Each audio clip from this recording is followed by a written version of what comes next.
네, 전국적으로 시간당 많은 비가 쏟아지면서 주택과 상가가 물에 잠기고 많은 피해가 발생했습니다. 특히 광주는 지난 17일 하루 만에 426mm가 넘는 비가 내려서 1939년 기상관측 이래 86년 만에 역대 최고의 일 강수량을 기록했습니다. 사흘 동안 내린 누적 강수량만 해도 527mm가 넘었는데요. 곳곳에서 피해가 속출을 했습니다. 강기정 광주시장은 호우피해 현장을 찾은 김민석 국무총리에게 특별 재난지역 선포를 건의했는데요. 자, 오늘 이슈파는 광주환경운동연합 김종필 사무처장과 함께 이번 집중폭우 피해 원인과 그 대책은 또 무엇이 있을지 함께 고민해 보겠습니다. 김종필 사무처장 연결되어 있습니다. 처장님 안녕하십니까? 네, 안녕하십니까. 예. 자, 처장님 광주 지역에 하루에만 426mm, 86년 만에 최고의 비가 내렸습니다. 먼저 이번 폭우 좀 어떻게 보고 계시는지요? 네, 먼저 이제 이번 폭우로 피해를 입으신 분들께 이제 심심한 위로의 말을 먼저 전하고요. 네, 많은 분들이 말씀하고 있는 것처럼 안타깝게도 이제 기후위기가 일상화되고 있지 않는가라고 하는 좀 암울한 생각이 들고, 네. 오히려 예측을 벗어나고 있다라고 좀 말씀드릴 수 있을 것 같고요. 이제 기존의 기후 재난에 대한 패러다임을 바꾸지 않으면, 앞으로 이런 피해들은 계속해서 저희들이 입을 수밖에 없지 않겠는가라고 하는 좀 생각을 해보게 되었습니다. 네. 이런 현상이 비단 올해뿐만 아니라 매년 또 이어질 수도 있다. 이런 좀 경고의 말씀을 주셨는데, 앞에서 제가 이야기를 한 것처럼 광주에 사흘 동안 무려 527.2mm 정확히 누적 강수량을 기록했습니다. 이 때문에 천여 건이 넘는 침수와 또 차량 파손 등의 피해가 발생했고 현재도 떼약볕에서 복구 작업이 진행되고 있는데 자, 지역별로 배수시설의 붕괴 또 침수, 산사태 등의 피해가 속출했는데 이 피해가 컸던 가장 큰 이유는 어디에 있다고 보십니까? 일단 비 자체가 일시에 너무 많이 내린 부분이 있고요. 예. 그래서 500mm가 넘는 집중호우로 집중호우로 인해서 비가 이제 집중되는 저지대가 이제 침수될 수밖에 없었고, 기존에 이제 하수관이라든지 우수가 이제 시스템으로 이제 배수가 불가능한 것들이 많다 보니까 좀 이에 대한 피해가 속출이 컸던 걸로 생각이 되고요. 실질적으로 너무 강하게 내리다 보니까 너무 대비가 안 된 부분도 있고, 대응할 시간도 짧았고, 그러다 보니까 피해가 더 컸지 않는가 생각이 들고요. 네. 우선적으로, 근본적으로는 이런 주변 이제 홍수 같은 경우는 주변 하천 계획에 홍수위 이제 보통 하천 계획을 세우게 되면 이 정도까지는 홍수가 일어나면 물이 차겠다라고 하는 그런 예상치를 이제 적어놓은 것들이 있거든요. 예. 그 계획을 이제 벗어나는 비가 오다 보니까 피해가 오히려 좀 더 많이 발생한 것으로 생각되어집니다. 네. 자, 처장님, 이 광주천이 만수위에 도달하면서요, 도심 하수관로에 이제 배수가 막히어서 또 역류하는 현상이 또 곳곳에서 목격이 됐습니다. 실제로 이제 여러 곳에서 역류 현상이 발생했는데 이런 점은 좀 어떻게 보십니까? 이게 좀 물의 양을 어떻게 좀 충당할 수가 없기 때문에 이런 현상이 또 발생하는 거 아니겠습니까? 맞습니다. 쏟아지는 비는 많고요. 네. 저희들이 광주가 도심이 구도심이다 보니까 예. 하수 관거 자체가 이제 작거나 오래된 부분이 없지 않아 있고요. 예. 노화된 부분도 있고, 실질적으로 지금 도심에 내리는 비가 강주천이나 영산강으로 빠져나가야 되는데, 강주천이나 영산강에 있는 수위가 워낙 높다 보니까 오히려 역류하는 그쪽으로 빠지지 못하고 역류하는 현상들이 이제 또 하나의 큰 원인으로 생각이 되고 있습니다. 이런 것들은 이제 보통 내수위와 외수위 증가로 인해서 밖으로 이렇게 나가지 못하고 역류했다라고 표현을 많이 하는데요. 네. 이번에는 다들 언론을 통해서 확인을 하셨다시피 영산강과 강주천이 거의 만수위까지 많이 차다 보니까 도심에서 발생하는 이제 빗물들이 오히려 그걸로 들어가지 못하고 역류하는 현상들이 많이 발생한 걸로 생각되어집니다. 자, 우리 처장님께서도 충분히 이제 모니터를 하셨겠습니다만 이번에 집중 폭우 그야말로 괴물 폭우가 내렸을 때 전남대학교 정문부터 신안동, 신안사거리 그 일대가 완전히 지금 물바다가 됐지 않습니까? 그리고 이제 네네. 첨단 과기원 그 일대가 또 이제 침수 피해가 굉장히 컸었는데 왜 이들 지역, 특히 이들 지역에 해마다 이렇게 비가 상당히 좀 많이 내릴 경우에 이 같은 침수 피해가 반복되고 있는지 그 원인 한번 짚어주시겠습니까? 이 일단 부분이 그곳 자체가 저지대이고요. 네, 그 저지대란 말은 물들이 모이는 곳이죠. 다들 아시다시피 그 북구 신안교 같은 경우는 그는 이제 서방천이라든지 영봉천 주변에 이제 천들이 또 모이는 곳입니다. 예, 온갖 물들이 다 그쪽으로 모이다 보니까 일시에 많은 물들이 모이는데 그 공간은 좁고 그래서 예측했던 그 물을 수용하지 못하다 보니까 역류해서 이렇게 침수하는 경우가 많이 있고요. 나머지 광산구 부분도 그 합류 지점이 보통 많이 그렇게 되어 있습니다. 그래서 영산강으로 물이 빠져나가야 되는 그 합류 지점, 풍영정천이라든지 예. 기타 강주천이나 이런 합류 지점에서 제대로 물이 못 빠져나가다 보니까 그 물들이 계속해서 빠져지 못하고 정체되고 그다음에 도심에서 유입되는 물들이 또 계속 증가하고 그러다 보니까 이렇게 일시에 많은 비가 오는 집중호우 같은 경우는 이렇게 잠기게 되는 그런 분들이 많이 있고요. 그다음에 추가적으로 좀 말씀드리면 최근에는 이제 좀 도심의 투수층들이 많이 강주가 소실이 됐습니다. 그래서 일시에 물이 이렇게 땅에 흡수되지 않고 이게 좀 더 비가 많이 오더라도 어느 정도 흡수되면 좋을 텐데 그러지 못하고 많은 물들이 또 이렇게 집중되다 보니까 예. 그런 분들이 오히려 좀 피해가 더 커지지 않는가 생각이 듭니다. 예. 자, 신안교 일대는 정말 고질적으로 침수 피해가 반복되고 있는데 이 부분은 좀 근본적으로 좀 해소가 되면 참 좋겠다는 생각입니다. 엊그제 김민석 국무총리가 또 광주를 찾을 때 일본으로 찾았던 곳이 바로 신안사거리 신안교 일대 아니겠습니까? 네네네네네. 예, 어찌됐든 뭐 광주시에서는 이 곡선 흐름의 서방천 직선화 예산 300여억 원, 교각 철거 예산 300여억 원을 정부에 요청을 했습니다. 자, 그런데 사고 이후의 복구비가 아닌 사전 예방을 위한 시스템으로 전환해야 한다. 근본적으로 좀 패러다임을 바꿔야 한다. 이런 지적인 목소리도 나오고 있던데 좀 구체적으로 한번 짚어주시면 좋겠습니다. 어떻게 네. 좀 바뀌어야 된다는 거죠? 저희가 이제 보통 이런 경우에 이제 피해 복구를 위해서 이제 이렇게 예산을 책정을 했는데 말씀하신 것처럼 이거 사전 예방을 위한 시스템으로 전환을 해야 된다는 것은 예. 저희들이 보통 이런 재난이 발생했을 때 앞으로 우리 이런 똑같은 상황이 발생했었을 때 어디까지 방어할 것인가, 어떻게 극복할 것인가, 어떻게 적응할 것인가라는 이런 물음을 통해서 계획이 수립해야 된다고 저희는 생각하고 있고요. 그러니까 예를 들어서 영산강의 하천 기본 계획을 수립 시에 우리나라 최초로 500년 빈도로 예상을 하고 이제 500년 빈도로 내리는 물량을 예상하고 하천 기본 계획을 세웠었거든요. 네. 그런 것처럼 단순하게 이번에 예산 300 들여서 교각도 철거하고 직선화하고 하겠다라고 하는 것들이 과연 이런 비가 내렸을 때 앞서 말씀드린 것처럼 어떻게 방어할 것인가 어떻게 극복할 것인가를 전제로 세워진 계획이냐라고 하는 되묻고 싶고요. 실질적으로 말씀드린 것처럼 직선화하고 교각 철거의 부분에 있어서는 어느 정도는 해소는 되겠지만 이번과 같은 비가 내렸을 때는 똑같은 상황이 발생할 거라고 저희는 좀 예상을 하고요. 다만 그럼 어떻게 할 거냐라고 네. 했었을 때 실질적으로 좀 쉽지 않는 부분이 거기가 구도심이다 보니까 주변에 예를 들어서 천을 확대한다든지 제방을 높인다든지 뭐 이런 것들이 워낙 주변에 주택이라든지 도로라든지 시설이 있기 때문에 좀 쉽지는 않거든요.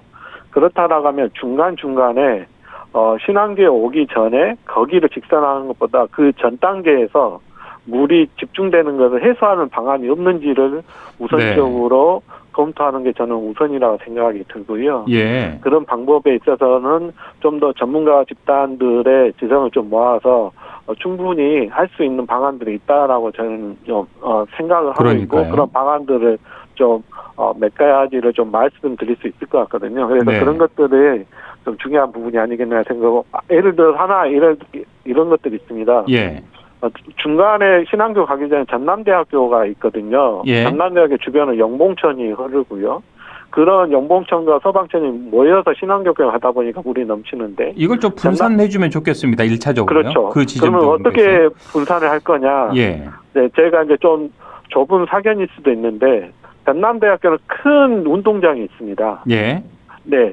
그러면 운동장에 거기에 물을 일시적으로 조류할 수 있는 그런 시스템들이 있거든요. 보통 이제 뒤에서 말씀드릴 수도 있겠지만 대심도라고 해서 땅 밑에 물을 가다두는 것을 하는 대심도 터널 같은 걸 만들 수도 있겠지만 그건 워낙 비용이 많이 들기 때문에 네. 좀 지상에 공원 같은 곳을 일시적으로 물을 저장할 수 있는 곳으로 만들 수도 있거든요, 구조적으로. 유사시에는 바로 물을 좀 조리할 수 그렇죠. 있는 시설로 전환할 수 있는 이런 시설 말씀하시죠? 네. 조금이라도. 예. 네, 그런 것들을 예를 들어 전남대 운동장 왜 크고 그런 역할 충분히 할 수 있다고 저는 생각을 하고요. 일단 인명 그다음에 재산 피해를 예방하는 게 1차적인 목적이니까요. 그렇죠. 네, 예. 네. 좋은 네, 그런 말씀이십니다. 방안을 그렇게 적용할 수 있지 않는가라는 예. 것들이 좀 우선 검토되는 게 좋지 않겠나 저는 예. 생각하고 있습니다. 직격으로 좀 가기 이전에 어떠한 좀 1차적인 방비를 한다면 그래도 조금 좀 완충되지 않을 것인가. 그렇죠. 이 정도까지는 네네네네. 넘쳐나서 네. 많은 사람들이 좀 피해를 입고 또 신안교에서 또 한 분이 안타깝게 지금 떠내려갔는데 네네네. 지금 실종된 상태인데 현재 행방이 지금 찾지 못하고 오늘도 보니까 뭐 경찰들이 수색견을 동원해서 계속 수색 작업을 벌이고 있던데 이런 네네. 안타까운 일을 좀 사전에 미연에 방지할 수 있는 그런 일이 되지 않을까도 싶습니다. 네네. 자, 차장님 저희가 좀 인터뷰를 준비하다 보니까요. 서울 양천구 사례가 대심도 빗물터널이라는 걸 좀 조성을 해서 이 침수 네. 피해를 예방하고 있는 것으로 제가 알고 있습니다. 그래서 광주시도 이 양천구의 사례를 좀 본따라서 국정기획위원회에 건의를 했는데 보니까는 이걸 만드는데 7천억 원이라는 막대한 재원 규모 그리고 환경부와 또 협의를 해야 되나 봅니다. 그리고 네네. 공사 기간 등등을 고려할 때 과연 이게 현실화 가능성이 있을 것인가 가능성이 꽤 낮다라는 또 지적도 있던데 이게 현실성 있는 대책이라고 보시는지요? 저는 현실적인 대책이 아니라고 보고 있고요. 어떤 점에서 네. 그렇습니까? 일단 7천억이 들어갈 거냐라고 했을 때는 더 이상이 들어갈 거, 조 단위로 이상이다. 들어갈 거라고. 아. 예.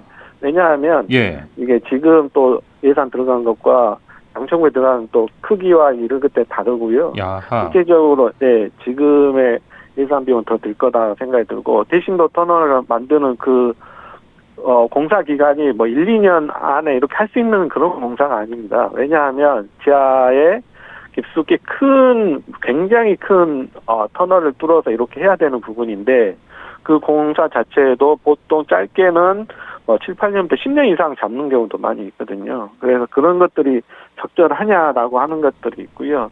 두 번째로 강주에 그 지형상 대심도 터널이 설치할 수 있는 게 적절하냐라고 하는 것도 다른 부분입니다. 그러니까 예. 양천구하고 사례야 그거를 정리할 수 있는 부분이냐라고 했을 때는 저는 적절하지 않다고 그렇군요. 저는 보고 있고요. 예. 네, 강주에서도 안전재난 종합계획을 수립할 때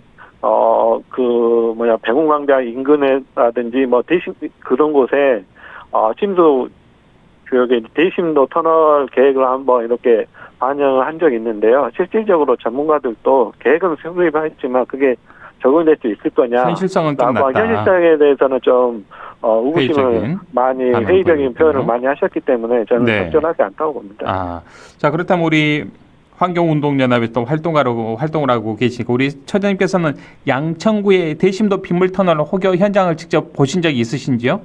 저희가 한번 예. 저도 딱 한 번 가서 봤는데요. 예, 규모가 그 엄청 규모, 크겠습니다.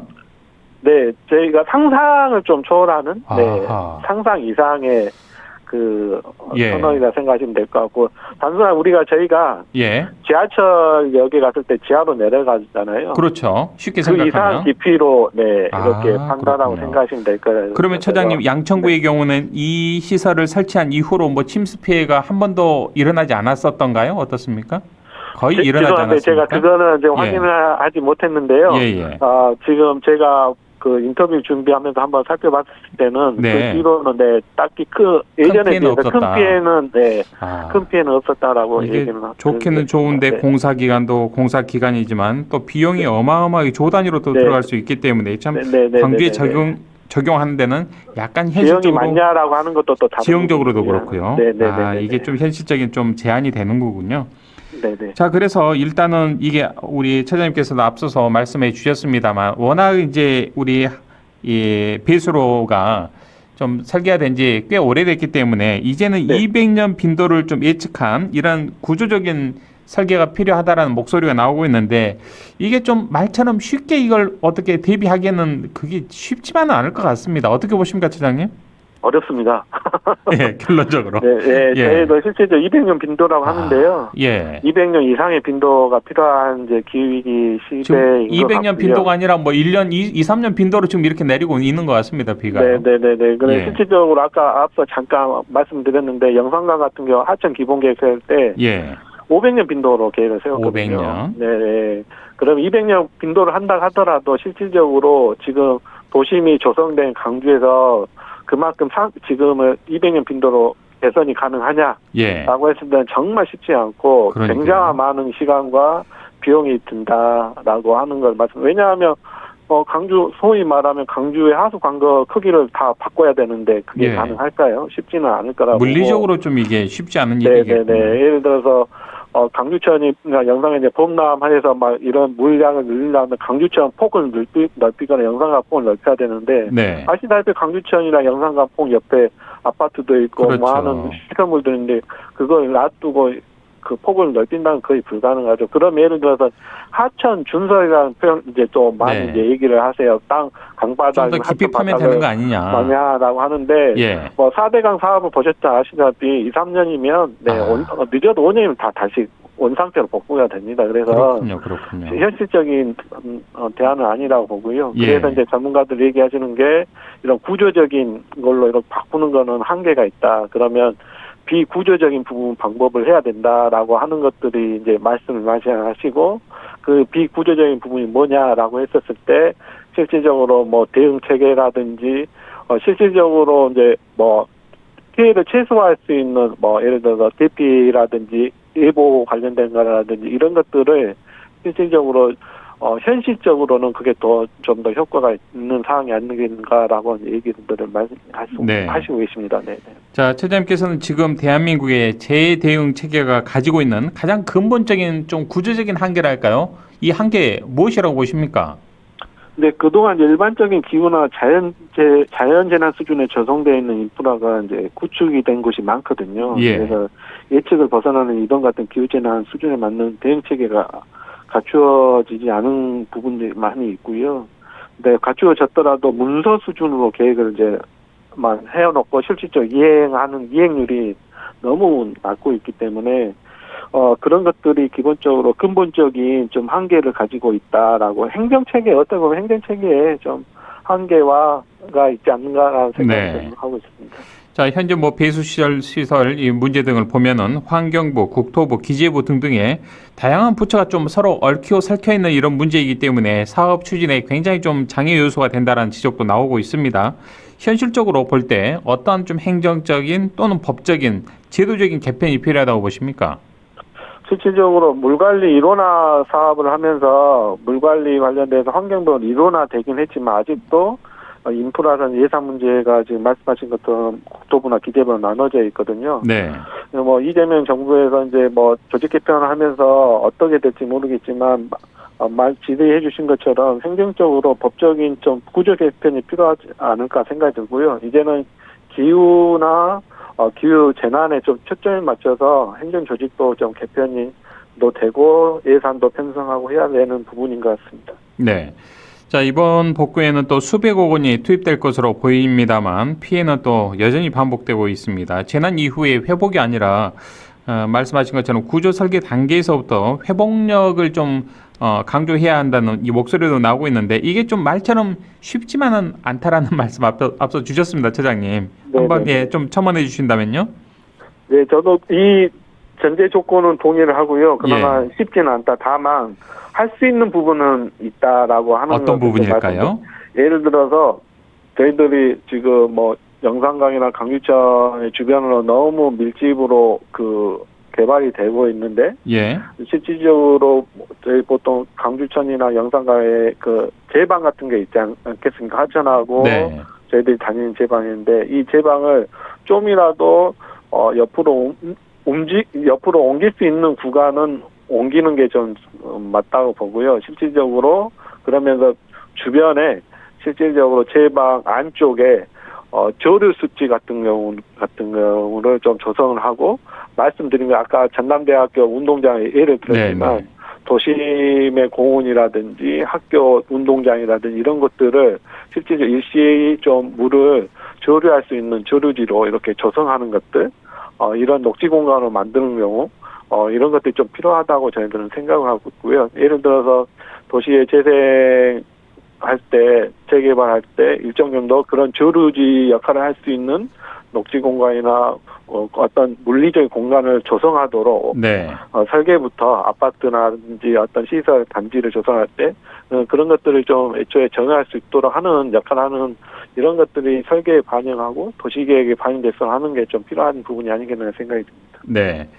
자, 차장님, 지난 주말에 광주를 찾은 김민석 국무총리에게 강기정 광주시장이 광주 지역에 좀 특별 재난 지역을 선포해달라는 건의를 했고요. 이재명 대통령이 어제 폭우 피해가 일단 큰 지역에 대해서 특별 재난 지역 선포를 조속히 서둘러라라는 지침을 내렸는데 광주 지역도 좀 이 특별 재난 지역으로 선포될 가능성이 꽤 높죠. 어떻게 풀 것 전망하십니까? 같긴 하는데 예. 모르겠습니다. 2020년에 영산강 삼진강 때 사고만큼 피해를 입었는지에 대해서 그때가 솔직히 더 피해가 컸었거든요. 예. 근데 뭐 아무래도 특별 재난 지역에 되지 않겠습니까? 이재명 대표 그렇죠. 대통령이 되기도 예. 하고 예. 네, 지역에서 피해들이 또 많이 그렇게 있으니까요. 역대 또 폭우가 일어나는 부분이어서 예. 조속한 좀 피해 회복을 위해서는 특별 재난 지역으로 선포하는 게 맞다고 저는 봅니다. 예. 자, 처장님 끝으로 이 방송 듣고 계신 우리 지역민들에게 한 말씀 주시고 오늘 인터뷰 마칠까요? 네. 앞으로 기후 이런 재난이 폭우든 폭염이든 다양한 형태로 발생할 것 같습니다. 이런 피해가 이제 크든 적든 계속 반복될 것 같은데요. 이런 부분에 있어서 좀 더 같이 합심해서 좀 잘 적응하면 대응하면 좋을 것 같고요. 이번 피해로 보신 분들 심심한 유료의 말씀 전합니다. 네, 처장님 오늘 말씀 여기까지 듣겠습니다. 고맙습니다. 네, 고맙습니다. 네, 지금까지 광주 환경운동연합의 김종필 사무처장과 이야기 나눴습니다.